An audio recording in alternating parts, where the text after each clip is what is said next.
For a long time, I thought I was searching for a house, a bigger kitchen, a better neighborhood, a place where my kids could grow up.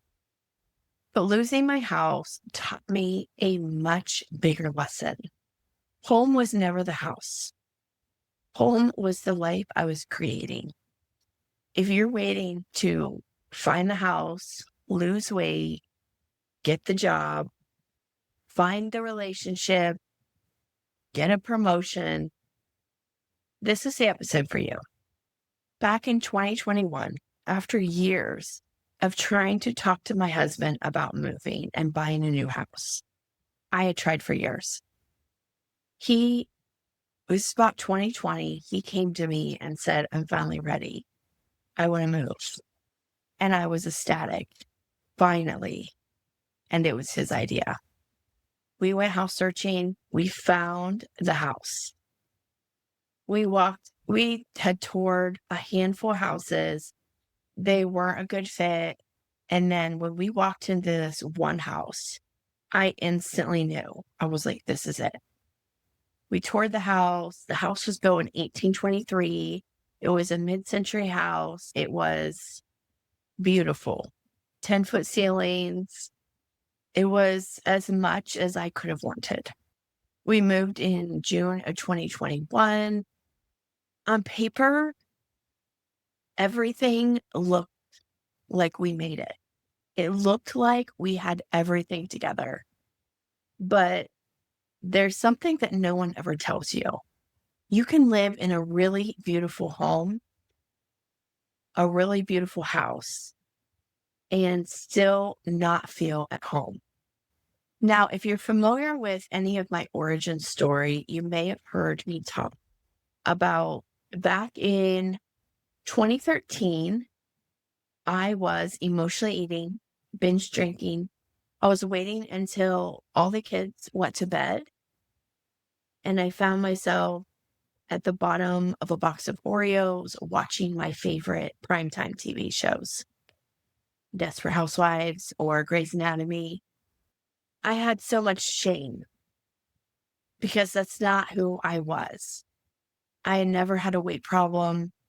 I was not athletic or the hottest person in the room, but I always just had maintained a healthy weight through my teenage years, early adulthood.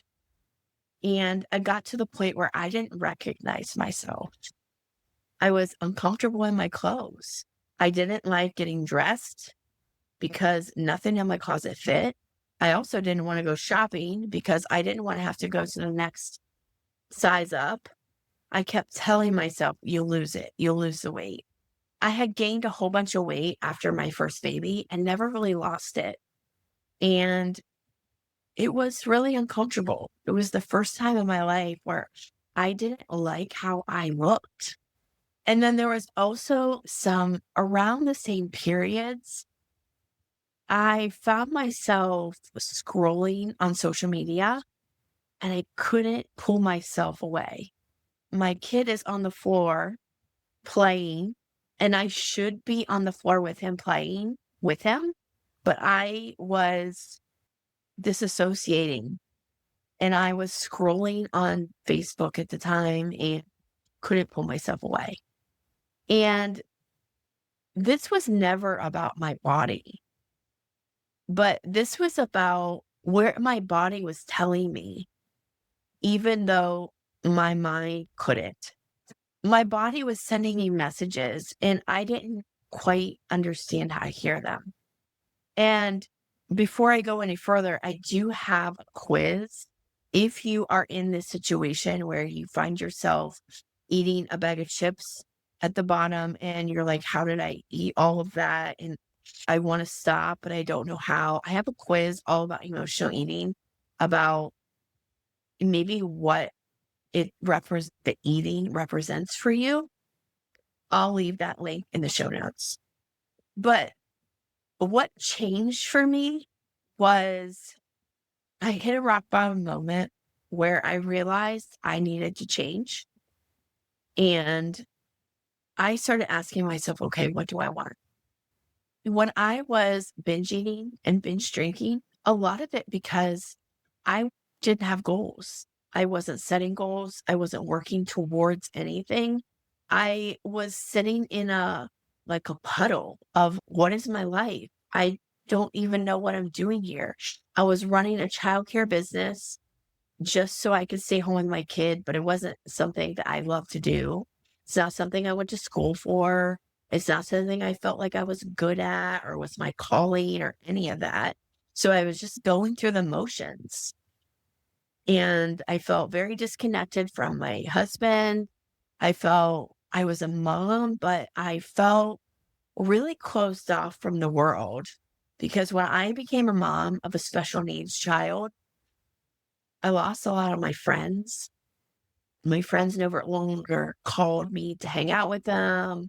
I felt like I didn't fit into any of the mom groups because the regular mom groups, I stuck out like a sore thumb because my child wasn't hitting the milestones that their kids were. And then even in the special needs moms groups, my kid was not as like disabled, I'll say, as some of the other kids. So he was like my kid was like a little bit more ahead. And so I just felt like I was like in this in between. I was just felt like I was sitting in a puddle. I don't know if you can relate to that. But I started asking myself, what do I want? And I started journaling. I started setting new goals. I started with my health and I started making changes, eating better. I hired a coach. I started taking the kids on stroller walks. I started working out during nap times and I started to like myself again. I started to like my body again. I started like getting dressed again. I started shopping at Goodwill. And maybe that's not exciting to everyone, but this at the time I didn't have a lot of money, but I was like, I wanted to dress up again. And I can find some rockin' outfits at Goodwill, but you have to have a lot of time to really rummage through what's there. Because not all of it's great, but you can find some good stuff, I will say. But I started asking myself, what do I want? And one of the things I wrote down is I wanted my kids to be my alarm clock. And at the time I was running a childcare business, my first child came in the morning, 6:30 a.m. And the last one sometimes didn't leave until 11 p.m. So I just had kids like all the time. And I remember writing down, I want my kids to be my alarm clock. That's it. I want to wake up with my kids.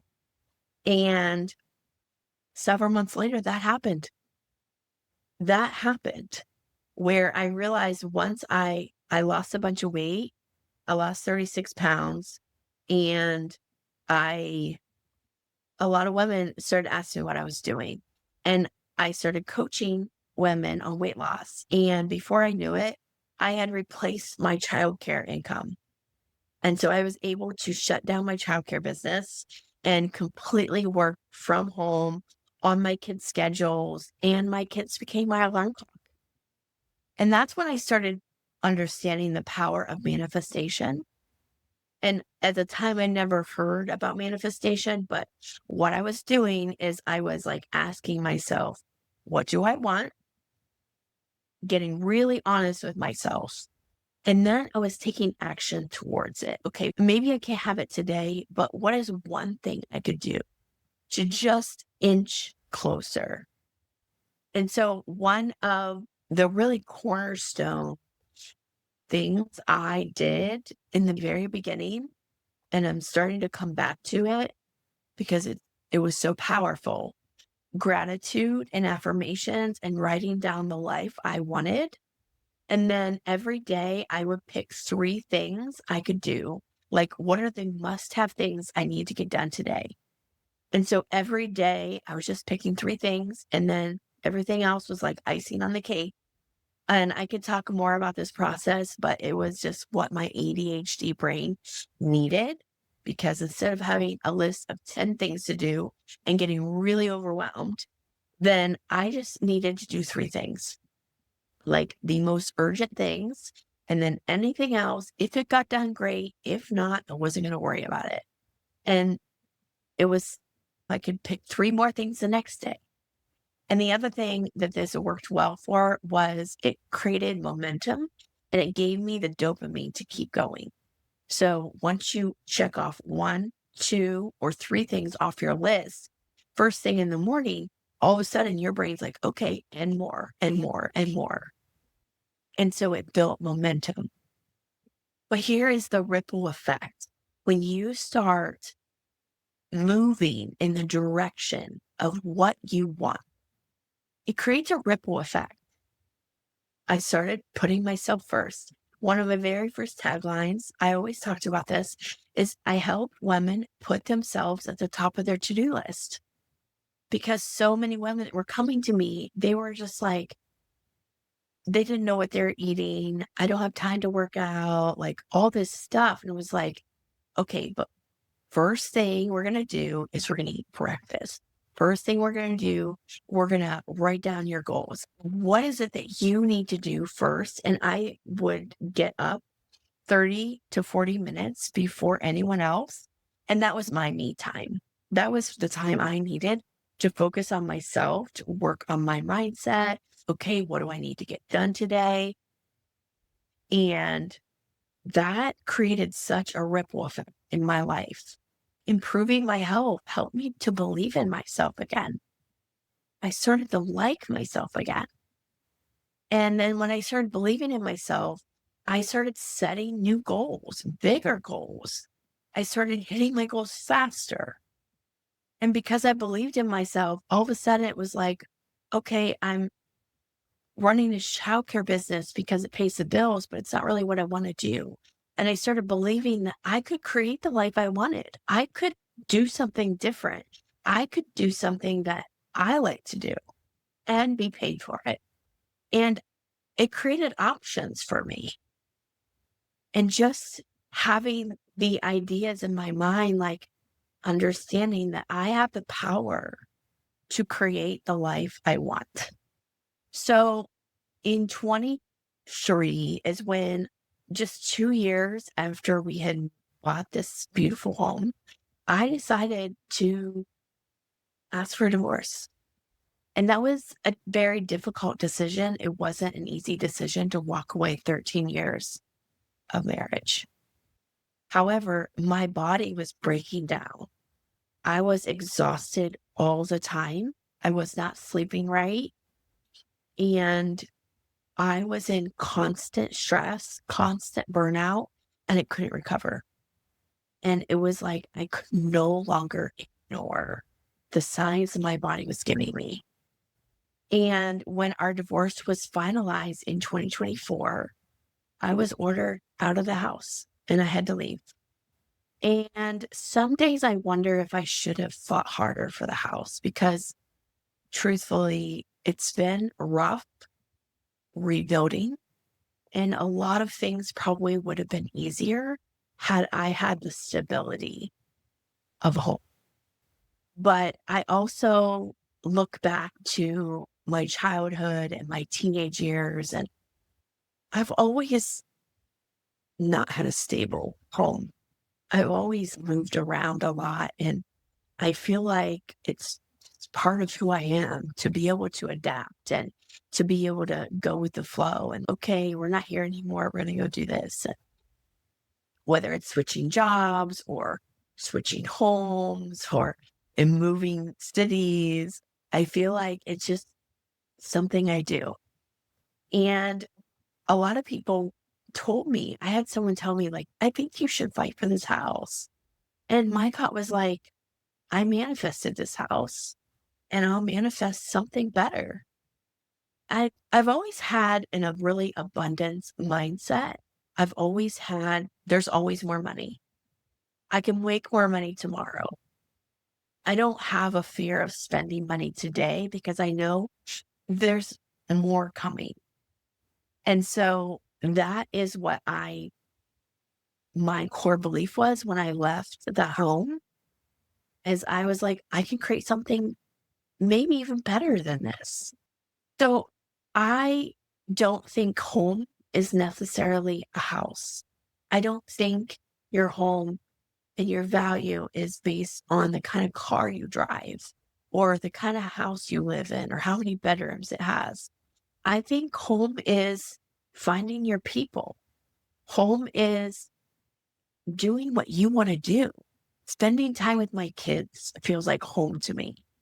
And being able to walk in nature is home to me. Choosing to create my own schedule and being able to wake up when I wake up, not having to clock in, having more peace in my life, being able to laugh more. To me, that is home. Home is my environment I choose to surround myself with. And I want to leave you with this. You're allowed to build a different dream. You're allowed to choose different. You're allowed to change your mind, switch directions. If you're staying in a marriage that doesn't feel like home, you're allowed to choose different. If you're staying in a job that doesn't feel like home, you're allowed to choose different. You don't have to wait. Permission granted. My new book is called Permission Granted, and it's all about helping you step into yourself and stop waiting for permission. Stop waiting for someone else to say, you're allowed to do this. You are allowed to make a decision. This isn't what I want anymore, and I want something different. And change doesn't always come from one giant leap. Change comes from something you do daily. So if you want a different kind of body, you need to look at your daily habits. What are you putting in your body? The food you're eating, the kind of movement you're doing, how you talk to yourself, what are you drinking? It has to do something you do daily. It's not something you do randomly on Sunday afternoon. You're not going to lose 36 pounds by going for a run every Sunday. Maybe it might take you a really long time. It has to be something that you do daily. If you want to change your money, your financial situation, has to do something with you do daily. So I want you every morning, I want you to ask yourself, what do I want? And then I want you to choose one thing that you can do that day that moves you toward the life you want. So I'm still rebuilding. I'm rebuilding my body, my health, my business, my finances, my future. But here's what I know. I'm already home because I've chosen myself. Home was never the house. Home was the woman I am coming back to. She was always there. I have a brand new challenge coming. It's the comeback challenge to rebuild your energy, your body, and your confidence. I'll leave the link below. If you want to join us, come join us.